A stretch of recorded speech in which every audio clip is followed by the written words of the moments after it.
Bismillahirrahmanirrahim. Assalamualaikum warahmatullahi wabarakatuh. Alhamdulillahi rabbil alamin.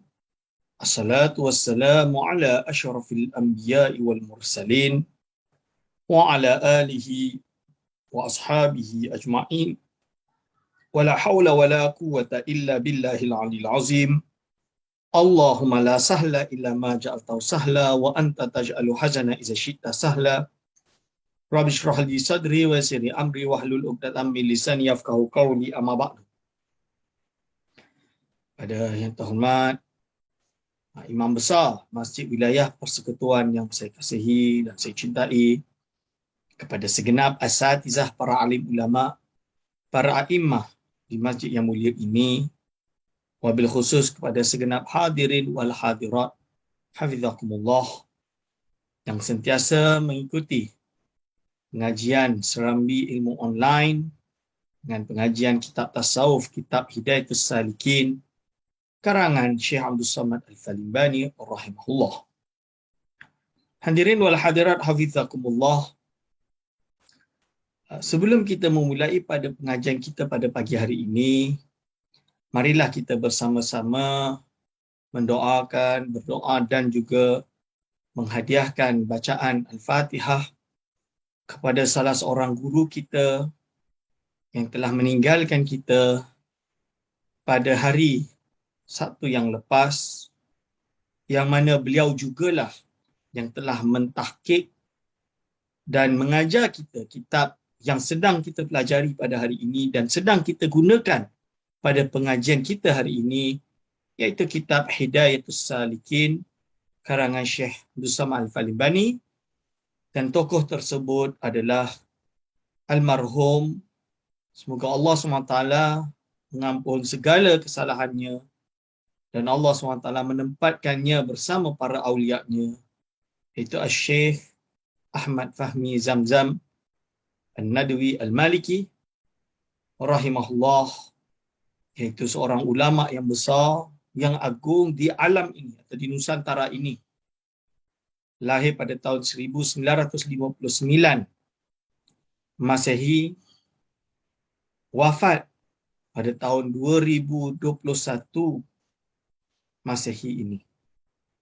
Hadirin wal hadirat hafizakumullah, mari sama-sama meniatkan untuk bacaan Al-Fatihah ini kita hadiahkan kepada beliau dengan harapan insya-Allah segala cobaan yang ada di alam kubur sana segera diselesaikan atau dihilangkan dan diberikan oleh Allah SWT kenikmatan di alam kubur dan juga mendapatkan syurga firdausnya.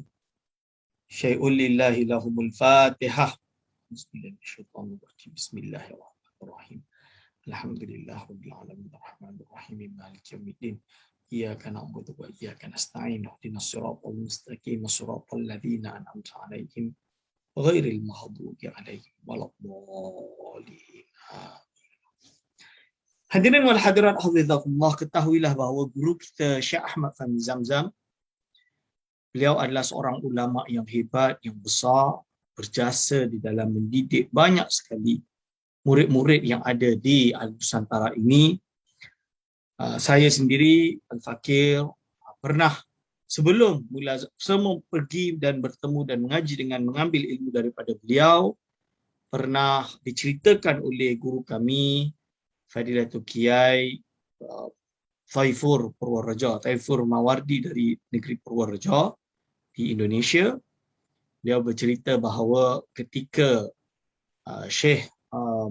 ketika Kiai Thaifur masih berada di madrasah atau di pondok atau di madrasah di Makkah Al-Mukarramah pada tahun 80-an sebelum pulang ke Indonesia, iaitu di Rusaifah. Dan Rusaifah ini adalah madrasah yang dibuka atau diwujudkan oleh Al-Habib Syekh Al-Syarif Abuya Syed Muhammad Alawi Al-Maliki rahimahullah, meninggal tahun 2004. Ulama besar di dunia ini, bahkan beliau memiliki murid yang sangat banyak daripada Nusantara. yang kita sebut sebagai seorang tokoh batal, seorang pahlawan yang sebenar dalam memperjuang ahli sunnah wal jamaah di negeri Mekah, di bandar Mekah Al-Mukarramah. Dan pada tahun 80-an Syekh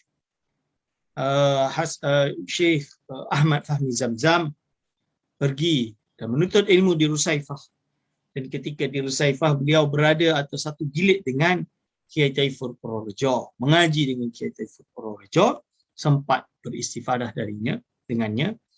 Dan setelah itu ketika Kiai Taifur dah pulang ke Indonesia dan membuka madrasah yang sampai sekarang masih ada, dan sekarang muridnya sekitar 4,000 lebih di Purworejo, pondoknya, maka Syekh Ahmad Fahmi Zamzam pernah datang mengunjungi madrasah beliau di Purworejo.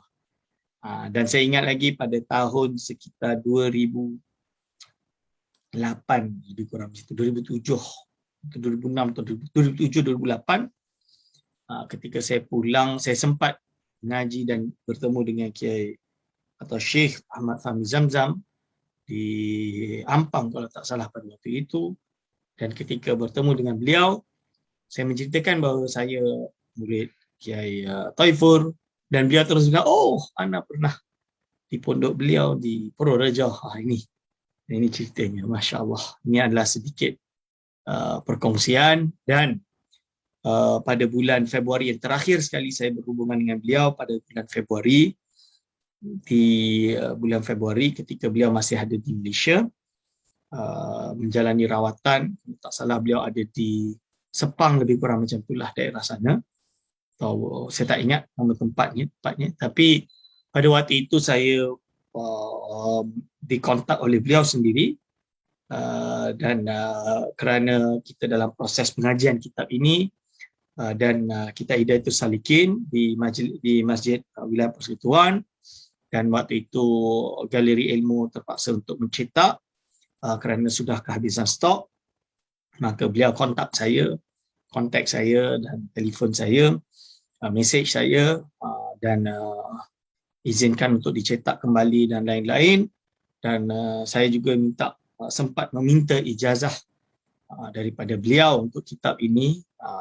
Selain dulu pernah memiliki, kitab ini memiliki ijazah khusus kerana akan saya baca kitab yang ditahqiq oleh beliau dalam majlis ini, yang kita sedang berada dalam majlis ini, dan beliau telah ijazahkan kepada saya. Dan insya-Allah nanti setelah kita khatam kitab ini, sebelum buka Syiarus Salikin, saya akan mengijazahkan sanad yang saya dapat daripada beliau. Dan saya yakin ada sahabat-sahabat pada hari ini yang memang sudah mendapatkan ijazah daripada beliau dengan kitab ini, kerana kitab ini pernah dibacakan dan dikhatamkan di Masjid Wilayah Persekutuan. Apapun itu, insya-Allah kita harapkan ilmu yang kita dapat adalah ilmu yang bermanfaat. Semoga hati kita sentiasa bersambung dengan para awliya-Nya, para ulama Allah SWT, para awliya Allah SWT dan para ulama-ulama Islam dalam keadaan bersambungan, untuk sentiasa barakah itu mengalir, ilmu itu mengalir sampailah ke anak cucu kita. Baik, hadirin wal hadirat hafizakumullah, sekarang kita akan mulakan pengajian kita, yang mana kita buka pada muka surat 308, di mana dalam muka surat 308 ini Al-Imam Syekh Abdul Samad Al-Falibani sedang menerangkan dalam babnya atau perbahasan tentang pada menyatakan fadilat zikir, adabnya dan kaifiat. Jadi fadilat, adab dan kaifiat zikir. Ini. Lalu berkata mu'allif rahimahullah, dan disebutkan oleh Syekh Ali Al-Murshifi rahimahullah ta'ala di dalam kitabnya yang bernama Manhajus Salik ila Ashrafil Masalik. Jadi Syekh Abdul Samad Al-Falibani menukil dari ulama besar bernama Syekh Ali Al-Murshifi ini rahimahullah ta'ala, yang mana dinukil daripada kitabnya bernama Manhajus Salik ila Ashrafil Masalik. Ini.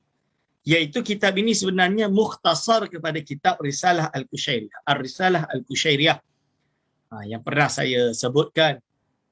Saya memiliki kitabnya, agak tebal. Imam Kushairi meninggal, kalau tak salah, abad ke-5 Hijriah. Ulama mutakalim, yang nanti dia berjadi sufi, seorang ahli theologians yang juga sufi. So, ia menakal daripada setengah orang yang arifin. Maksudnya dia menakal dari beberapa para awliya-nya, para wali-wali, para ulama pada waktu zaman ni yang dipanggil dengan ahlul arifin. Iaitu orang-orang yang ahli makrifat, yang mengenal Allah SWT.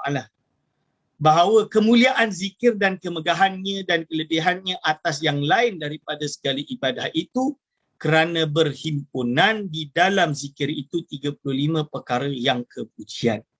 Maksud dia apa? Bahawa kemuliaan zikir dan kemegahannya. Jadi syarafuz zikri dan azamatiz zikr dan fudala, ini kelebihan dia atas yang lain daripada segala ibadah itu kerana berhimpunan di dalam zikir. Kerana apa? Di dalam zikir ini terhimpun 35 perkara yang kepujian.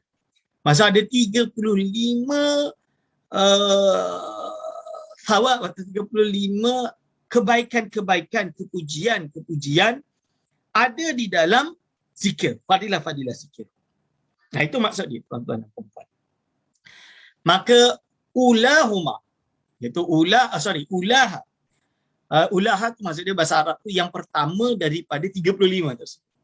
Qala mu'allif rahimahullah wa nafa'ana bihi wa bi ulumihi amin. Ulaha imtisalul awamirillah. Maksud dia apa? Yang pertama daripada fadilah-fadilah yang dihimpunkan, keutamaan-keutamaan, kepujian-kepujian yang dihimpunkan dalam zikir, pertama sekali kerana berzikir itu adalah imtithalu awamirillah, iaitu mematuhi, menjunjung suruhan Allah. Jadi bila kita berzikir berarti kita mengikuti perintah Allah Subhanahu wa taala. Itu maksud dia tu. Liqaulih ta'ala ya ayyuhalladzina amanu dzkurullaha dzikran katsira. Yang bermaksud hai segala mereka yang percaya akan Allah Subhanahu wa taala, sebut oleh kamu akan Allah. Maksudnya uzkuru tu sebut oleh kamu akan Allah, akan sebutan yang banyak, dan ucapan oleh kamu akan tasbih pada pagi-pagi. Maksud dia apa? Amanu dzkurullaha dzikran katsira wasabbihuhu bukratan wa asila. Akan tasbih pada pagi-pagi dan petang-petang. Ini surah Al-Ahzab ayat ke-41. Jadi Allah SWT kan perintah, ya ayyuhalladzina amanu, wahai orang-orang yang beriman, uzkurullaha, sebut oleh kamu akan Allah. Itu terjemahan literal. Tapi boleh juga dengan mengingati Allah. Maksud uzkuru, perintah untuk kita berzikir. Zikir Allah. Zikran kathiran, dengan zikir yang banyak. Wasabbihu bukrata wa asila. Jadi tuan-tuan dan puan-puan, ini adalah mematuhi perintah Allah. Fi'il amar, kata perintah. Uzkuru itu kata perintah untuk kita melakukan perkara tersebut. Lalu kita melakukannya berarti kita imtithalul awamir. Imtithalul awamir itu berarti menjunjung titah. Kerana apa? Perkataan imtisal itu mislun, mencontohi. Contoh, mislun itu contoh. Imtithal, mematuhilah, mencontohi berarti mematuhi, ikut apa yang disuruh. Awamir berartinya perintah-perintah Allah. Kita patuh perintah Allah. Berarti berzikir kepada Allah ini satu perkara yang baik. Ini perintah Allah, satu yang baik. Jangan hari ini ditohmah zikir ni bid'ah. Zikir ni tak boleh, Rasul tak buat dan lain-lain. Padahal zikir ini salah satu perintah Allah Subhanahu wa taala, perlu untuk kita lakukan. Sebab itu zikir ini sangat penting dalam kehidupan Islam. Jadi jangan kita ini menjadi orang yang enggan berzikir. Satu hari semalam cukup dengan solat sunat, cukup dengan solat fardu sahaja, tidak mahu untuk berzikir. Kita kena ada zikir. Kena cari guru, ambil talqin zikir. Jadikan wazifah. Itu amalan yang diulang-ulang. Ini seperti Imam Nawawi, dia ada hizib, dia ada zikir. Abu Hasan Asy-Syadzili, dia ada zikir. Imam Al-Ghazali, dia ada zikir. So, kita kena ada zikir kita. Tuan-tuan ada zikir, kena amalkan zikir tersebut. Tak kisahlah, asalkan ulama' ni muktabar, isi makna dia betul, Tidak salah. Itu kita boleh amal. Athaniyatu dzikrullahi iyyaka liqaulihi ta'ala fadhkuruni adzkurkum. Yang kedua tuan-tuan adalah zikrullahi, menyebut Allah iyyaka akan engkau. Iaitu apa? Menyebut Allah akan engkau kerana firman Allah SWT, liqaulihi ta'ala, kerana firman Allah Subhanahu wa ta'ala, fadhkuruni adzkurkum. Yang bermaksud, sebut oleh kamu akan daku, nescaya aku sebut akan kamu. Jadi apa? Ini keuntungan daripada berzikir ni tuan-tuan. Iaitu apa? Kita berzikir kepada Allah, Allah akan menyebutkan kita. Adzkurkum. Itu seperti itu. Ini yang disebut menyebut Allah akan engkau. Sebab itu kita kena banyak berzikir. Maka ulama-ulama berzikir. Sentiasa berzikir. Dan Allah SWT memuji hamba-hambanya yang berzikir. Berzikir kepada Allah SWT. Ini. Ayat tersebut diambil daripada surah Al-Baqarah. Ayat ke-152. 152. 152. Al-thalithatu, yang ketiga. Ketiga daripada perkara kepujian daripada berzikir ini adalah ridallahi ta'ala bidzalika. Kerana apa? Kerana ketiga, reda Allah Subhanahu wa ta'ala dengan demikian itu. Berarti reda Allah berada di mana? Berada pada berzikir. Orang yang berzikir itu, reda dia ada dekat situ. Ini maksud dia. Reda Allah ta'ala bidzalika. Jadi kita nak cari reda Allah. Dengan berzikir kita mendapatkan reda Allah. Ini dia. Reda Allah ta'ala bidzalika. Kita kena banyak berzikir. Ar-rabi'atu, yang keempat, ta'zimullahi ta'ala wa ijlaluhu fi qalbika inda zikrika ya. Yang keempat adalah ta'zimullah. Ta'zimullah ta'ala adalah nyata kebesaran Allah Subhanahu wa ta'ala dan ketinggiannya. Nyata kebesaran Allah Subhanahu wa ta'ala. Ta'zimullah. Bila kita berzikir, kita seolah-olah mengagungkan Allah. Kita mengagungkan, seolah-olah lagi kita mengagungkan Allah Subhanahu wa ta'ala. Ta'zimullahi ta'ala wa ijlaluhu. Dan apa? Mengijlalkan, mengagungkan, meninggikan Allah SWT fi qalbika, di dalam hati engkau. Kita letakkan kebesaran Allah itu dalam hati kita. Inda zikrika, ketika mana? Pada ketika menyebut engkau akan dia. Bila kita menyebut Allah, kita akan membesarkan. Kerana apa? Firman Allah Subhanahu wa ta'ala, wala zikrullahi akbar. Wala zikrullahi akbar, surah Al-Ankabut ayat ke-45. Yang memiliki erti, sesungguhnya zikrullah, menyebut Allah, zikir kepada Allah, itu terlebih besar daripada ibadah yang lain daripada. Ini lebih agung dan lebih besar daripada ibadah yang lain daripadanya. Sebab itu tuan-tuan dan puan-puan, kita menyebut nama Allah untuk mengagungkan dan membesarkan nama Allah SWT. Li'i'la'i kalimatillah, untuk membesarkan, mengagungkan nama Allah Subhanahu wa ta'ala. Maka kita berzikir dengan menyebut namanya. Itu tujuan. Mengagungkan Allah SWT di dalam zikir. Ketika zikir kita mengagungkan Allah SWT. Tidak ada yang lebih layak untuk diagungkan melainkan Allah Subhanahu wa ta'ala. Tuan-tuan, dia adalah Tuhan kita, pencipta sekalian alam. Tanpa dia, kita tidak akan ada di sini, dapat bernafas, dapat duduk, dapat hidup, menikmati kebahagiaan walaupun sementara, dan lain-lain. Maka kita berzikir kepada Allah. Al-khamisatu, yang kelima. Yang kelima itu apa? Syughulul jawarihi kafi ta'atillah. Masya-Allah. Iaitu apa? Sibuk segala anggotamu di dalam taat akan Allah. Jadi apabila kita berzikir, kita menjauhi perkara-perkara maksiat, kita berzikir. Maka kita menjadikan tubuh kita, tangan kita yang bertasbih, lidah kita yang berzikir. Allah, Allah, Allah, Allah. Allah, Allah. Kita bertasbih Allah, Allah, Allah. Berarti apa? Sibuk segala anggota di dalam ketaatan. Mentaati Allah SWT akan Allah. Ni taat akan Allah. Dan ini pentingnya kita berzikir. Kalau kita tak berzikir, maka apa yang kita akan lakukan? Dikhawatirkan yang kita akan lakukan adalah maksiat. Daripada, dah lah tak nak zikir, bid'ah. Tak nak berzikir. Lepas apa? Mulut pun buat benda yang lain lah. Duk sesatkan orang, kafirkan orang, dan lain-lain. Nah, ini kita tak nak lah. Ni syughlul jawarihi kafi ta'atillah. Apabila kita berzikir, kita menjauhkan anggota kita pada perkara maksiat kerana dia sibuk, dia sibuk. Syughlu jawarihi ka, sibuknya anggota kita fi ta'atillah, untuk mentaati Allah Subhanahu wa ta'ala. Ni. Asadisatu qurbul malaikati minka wa sururuhum bidzalika.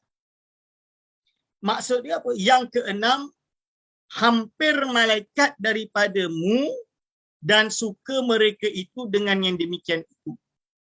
Maksud dia apa? Malaikat ni dekat dengan engkau. Hampir malaikat daripadamu, maksudnya malaikat ni dekat dengan engkau. Qurbul malaikati minka wa sururuhum bidzalika. Hampir malaikat daripadamu dan suka mereka itu dengan yang demikian itu. Jadi orang yang berzikir ni, malaikat ni dekat dengan kita dan suka dengan kita. Ialah kerana kita beribadah. Malaikat dia tidak akan melakukan derhaka terhadap Allah. Dan tentulah dia menyukai perkara yang bersifat ibadah kepada Allah SWT. Maka kita, tuan-tuan dan puan-puan, berzikir. Kita, tuan-tuan, kita berzikir Allah, Allah, Allah, Allah, Allah, Allah, Allah. Maka para malaikat ni dekat dengan kita dan suka kita kerana dia adalah ibadah, dia bukan maksiat. Berbeza kalau kita buat maksiat, maka malaikat benci kepada kita. Tidak suka kerana mereka tahu perkara tersebut mungkar dan mereka enggan. Ini enggan meredai perkara yang bersifat mungkar. Ni syughlu jawarihi ka fi ta'atillah ta'ala. Asadisatu, yang keenam. Apakah yang keenam? Ya asabi'atu, satu tadi. Asabi'atu, yang ketujuh. Asabi'atu, yang ketujuh. Qurbullahi ta'ala minka wa kaunuhu ma'aka bila takyifin wala tahdidin. Yang bermaksud iaitu qurbullahi ta'ala minka, hampir Allah SWT daripadamu, dan adalah ia sertamu dengan tiada had. Wa kaunuhu ma'aka, iaitu adalah ia sertamu dengan tiada had, terbatas, bila takyifin, dengan tanpa ada takyif, yang ini tanpa ada cara, tanpa ada bentuk dan tanpa ada batas. Jadi kita jangan faham dekat ini berarti dekat masafah. Bahasa Melayu sendiri bernama iktiraf dengan bahasa atau makna majas, makna metafor. Contoh dia dekat, bukan bermakna dekat itu masafah. Kerana Allah SWT tak bertempat. Kita beriman Allah SWT tidak bertempat. Dia tidak berhajat kepada tempat. Maka dekat yang dimaksud di sini bukan dekat masafah, bukan dekat dengan jarak.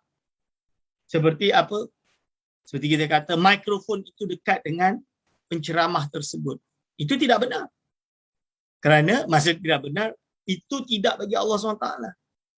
Itu adalah bagi manusia makhluk. Mikrofon makhluk, manusia makhluk. Dia bertempat dan mikrofon itu dekat, terjauh.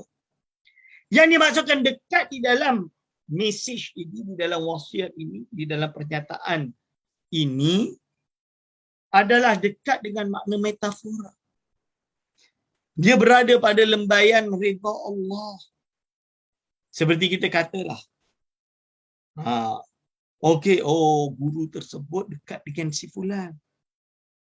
Bukan berarti si fulan tu sedang duduk dekat dengan guru dia. Maksud dia antara orang lain, tapi fulan ni murid yang ni dia memang dekat dengan cikgu. memang dekat dengan syekh, dekat dengan ulama tersebut. Dalam erti, dalam ada apa-apa, ya, yang namanya ulama tersebut, guru tersebut pasti melihat, menganggap bahawa fulan tersebut adalah orang yang mulia, yang dipercayai, yang diberikan amanah, yang dicintai dekat. Suami isteri ini memiliki keakraban, kedekatan antara satu dengan lain. Segala-galanya mereka membuka diri. Maksud dia melampiaskan apa permasalahan mereka. Aib salah satu pasangan dengan pasangan lain saling ditutupkan. Kerana mereka suami isteri. Dekat, sangat dekat. Tapi bukan berarti dia kena dekat fizikal kerana ada mungkin PJJ. Perkahwinan jarak jauh misalnya. Maka mereka jarak jauh, tapi apapun urusan mereka, mereka saling berkongsi kerana kedekatan suami isteri tersebut. Ini nama dia majaz. Metafora. Allah SWT dekat dengan engkau. Maka dia dekat dengan engkau, dia mengetahui segala urusan kau dan dia mencintai engkau, meredai engkau. Itu maksudnya. Bila takyifin wala tahdidin, tanpa ada takyif dan tahdid. Kerana apa? Kerana firman Allah Subhanahu wa taala di dalam hadis qudsi, ana 'inda dhanni 'abdi bi, iaitu apa? Dalam hadis riwayat Muslim, aku ada pada sangkaan hamba-Ku. Bi wa ana ma'ahu haisu zakarani. Dan apa? Denganku, dan aku menyertainya sekira-kira menyebut dia akan daku. Sekira-kira dia menyebutkan akan daku, aku sertanya sekira-kira menyebut dia akan daku. Ana inda zanni abdi bi wa ana ma'ahu haisu zakarani. Ma'ah. Itu. Jadi jangan pula kita bila disebut dekat adalah aku pada sangkaan apabila dikatakan hampir Allah daripadamu, dimaknakan Syekh Abdul Somad ni telah melakukan perkara yang tashbih dan tajsim, mengatakan bahawa Allah itu dekat dalam bentuk masafah. Itu jahilun namanya. Tidak benar, tidak betul, tidak boleh seperti itu. Athaminatu, yang ke-8, Isra'ul hafazati li katbil hasanati lidzakiri. Yang ke-8 adalah Isra'ul hafazati li katbil hasanati lidzakiri. Apa maksud dia, tuan-tuan? Iaitu yang ke-8 ini adalah bersegera malaikat yang memeliharakan segala amal manusia. Hafazah. Malaikat hafazah itu raqib atid. Raqib atid itu yang mencatat. Ini yang memelihara segala amal manusia. Likatbil hasanati lidzakiri, akan menyurat akan kebajikan bagi orang yang berzikir. Dia akan menyurat, menulis segala kebaikan bagi orang yang berzikir. Ini yang ke-8. Isra'ul hafazati likatbil hasanati lidzakiri. At-tasi'atu, yang ke-9.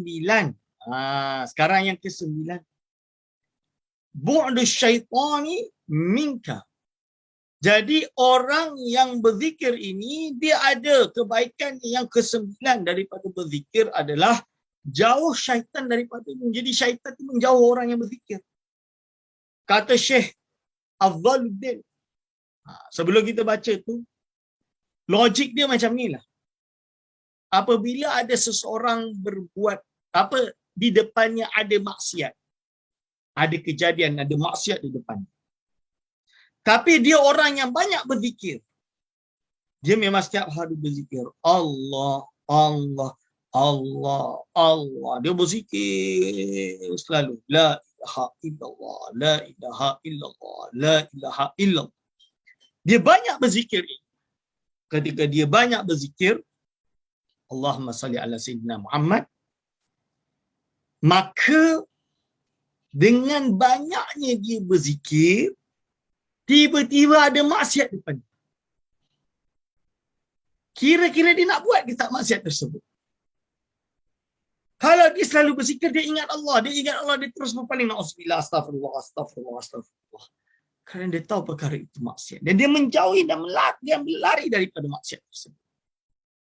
berbeza dengan orang yang tidak berzikir. Kalau orang yang tidak berzikir, maka apa akibatnya? Orang yang tidak berzikir, kemungkinan dia bukan ahli ibadah, ada maksiat, dia tidak teringat Allah. Berarti dia tak keluar rasa takut. Misalnya, ada duit tertinggal, orang tertinggal duit di situ. Dia tengok duit. Kalau dia berzikir, soalnya duit orang, kena return balik. Ada orang nak bagi rasuah, dia banyak berzikir Allah, Allah, Allah. Dia tahu takut dan dia menjauh daripada rasuah tersebut. Tapi kalau orang tidak pernah berzikir, dia kemungkinan dia tak ingat Allah. Dia duk tengok tuhu, mata, dan harta tersebut. Ini dia tuh. Oleh sebab itu, Syekh Afdaluddin berkata, Inna syaitana yarkabu ahadana kullama ghafala an dzikrillahi ta'ala azza wa jalla fa innahu daiman waqifun tujahal abdi fa kullama ghafala an dzikrillahi ta'ala istahwadha alaihi wa kullama dzakarallaha ta'ala yanzilu falau kushifa li ahadina la ra'a iblisa yarkabuhu kama yarkabu ahaduna al-himara la'allahu yasrifuhu kaifa sya'a tulan nahari wal laili. Maksud dia, inna syaitana sesungguhnya atau bahawa syaitan itu mengendarai, menunggang, mengendarai itu menunggang. Mengendarai akan seseorang, darkabu ahadana, menunggang seseorang. Kita kullama ghafala an dzikrillah, tiap-tiap lupa ia daripada zikrullah Allah. Jadi dia lupa zikir tu, dia akan menunggang. Kerana syaitan itu sentiasa berdiri berbetulan hamba Allah. Kerana syaitan itu sentiasa berdiri berbetulan hamba Allah. Maksudnya daiman waqifu tujahal abd. Berbetulan tu tujah. Maksud dia sentiasa berdiri untuk kerana apa? Kerana dia bersanda berdiri untuk menggoda hamba Allah. Kalau perisai dia diambil, dia terlupa pasang perisai, maka syaitan akan kejar dan akan menunggang orang tersebut. Sebab itu kita berzikir. Kita berzikir untuk menjadikan perisai bagi diri kita. Ini dia. Maka tiap-tiap lupa ia daripada zikrullah Ta'ala, setiap kali dia lupa berzikir kepada Allah SWT, mengendarai, lupa berzikir zikrullah Ta'ala, mengendarai dan mengerasi atasnya oleh syaitan. Maka syaitan akan menaikinya dan syaitan akan mengerasi atasnya oleh syaitan. Dan tiap-tiap menyebut akan Allah, setiap kali dia menyebut akan Allah Subhanahu wa ta'ala, maka turun. Jadi bila hamba tersebut menyebut nama Allah, maka syaitan tu dia turun, dia tak boleh nak naik. Maka jikalau dibukakan Allah SWT bagi seorang kita, nescaya melihat ia akan iblis. Maksud dia falau kushifa li ahadina. Kalau Allah SWT buka kasyaf bagi kita pada mana-mana diri kita, nescaya dia akan melihat akan iblis itu mengendarai akan dia naik kat kita ni sampai menggoda kita. Tapi kita zikir, dia akan turun, lari.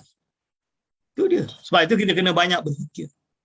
Seperti mengendarai oleh seorang kita akan himar. Seperti kita ni menaiki atau menangi himar dan memalingkannya ia akan dia, betapa dikehendakinya sepanjang siang dan malam. Maksud dia apa?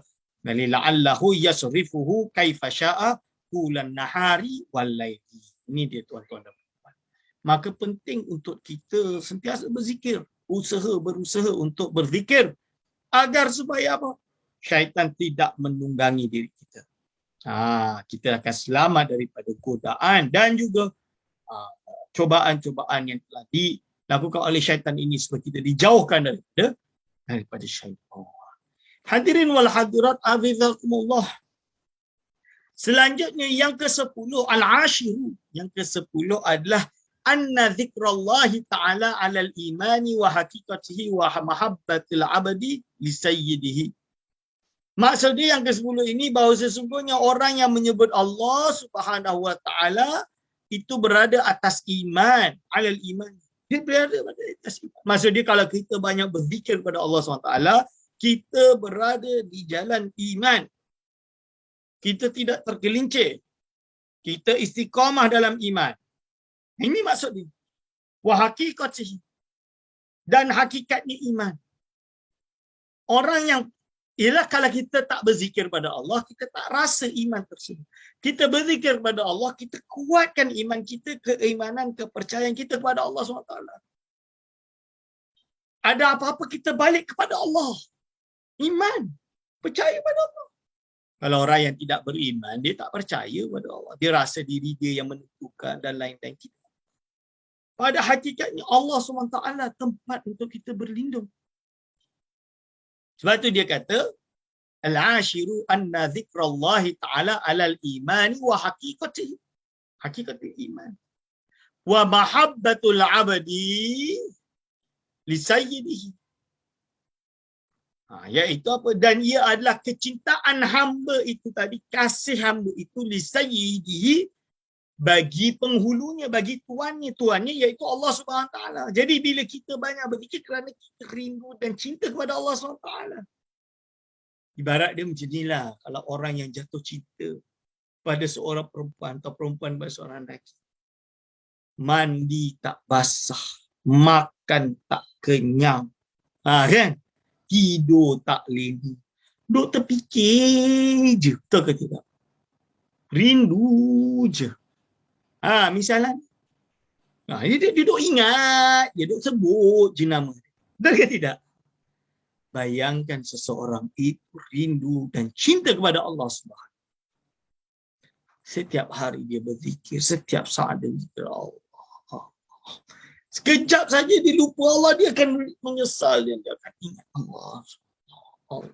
Ini orang yang dah terjun dan cinta dan redha dan memang betul-betul hanyut di dalam mencintai Allah Subhanahu Wa Taala. Ini sangat penting, tuan-tuan. Kita dituntut untuk mencintai Allah Subhanahu Wa Taala, berzikir. Maka al-hadi asyara adalah annaha bara'atun minallahi ta'ala minan nifaq. Yang ke-11, bahawasanya zikir itu satu kelepasan atau kebebasan. Jadi zikir ini adalah suatu kelepasan, bebas. Kelepasan atau kebebasan daripada Allah Subhanahu Wa Taala daripada sifat munafik. Jadi bila kita berzikir pada Allah ini untuk kita bebas, iaitu daripada sifat munafik. Maksudnya supaya kita meminta kepada Allah, meminta Allah untuk membebaskan kita daripada sifat munafik. Munafik tu zahir nampak mukmin, hati tak beriman. Tak ada siapa yang tahu kecuali Allah SWT. Kita tak tahu seseorang itu munafik ke tak. Sebab itu jangan mudah-mudah kata dia itu munafik. Munafik ini tak ada yang tahu melainkan Allah SWT. Sebab dia perbuatan hati. Definisi munafik adalah orang yang zahir dia beriman tapi hakikatnya dalam hati tidak beriman. Dan dia seperti apa status dia? Kufur. Berada di dalam api neraka yang paling bawah, dipanggil ad-darkul al-asfal. Na'udzubillah min zalik. Semoga kita semua umat Islam dijauhkan daripada an-nifaq. Kita dijauhkan daripada an-nifaq. Itu dia, tuan-tuan. Jadi yang ke-11 ini apa? Al-hadiyata asyara annaha bara'atu minallahi ta'ala minan nifaq. Orang yang berzikir ni Allah SWT akan menjauhkan kita, meminta Allah SWT untuk membebaskan kita, untuk melepaskan kita daripada sifat munafik. Kerana itu kita berzikir. Allah, kita kembali kepada Allah, bukan nak nampak beriman supaya ada habuan lain, bukan, tapi kerana memang hanyut dan terjun tenggelam dalam beramal kepada Allah dan cinta kepada Allah SWT semata-mata. Ini nama dia adalah bara'atun minallahi minan nifaq. Maka kita kan wajib untuk sentiasa mengingati Allah SWT, berzikir sebanyak mungkin Allah. Allah, Allah, Allah, Allah, Allah, Allah. Ingat itu. Ingat zikir. Zikir itu kunci kepada kita semua. Dan kita kena pastikan bahawa kita ini diselamatkan Allah SWT daripada segala penyakit-penyakit hati dan juga perkara-perkara yang mengancam keimanan kita kepada Allah Subhanahu wa taala. Baik. Insya-Allah sekian saja pengajian kita pada hari ini. Pada minggu depan insya-Allah kita akan sambung pada yang ke-12. Kalau ada segala salah silap saya mohon maaf. Insya-Allah kita sekali lagi menghadiahkan Fatihah kita kepada guru kita almarhum Syekh Ahmad Fahmi Zamzam An-Nadwi Al-Maliki dengan harapan insya-Allah beliau diangkat derajatnya oleh Allah SWT, berada di sisi para awliya Allah Subhanahu Wa Taala. Lahul Al-Fatihah.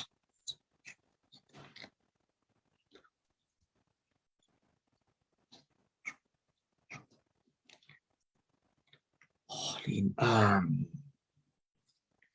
Aqulu qauli hadza astaghfirullahi wa lakum. Wassalamualaikum warahmatullahi wabarakatuh.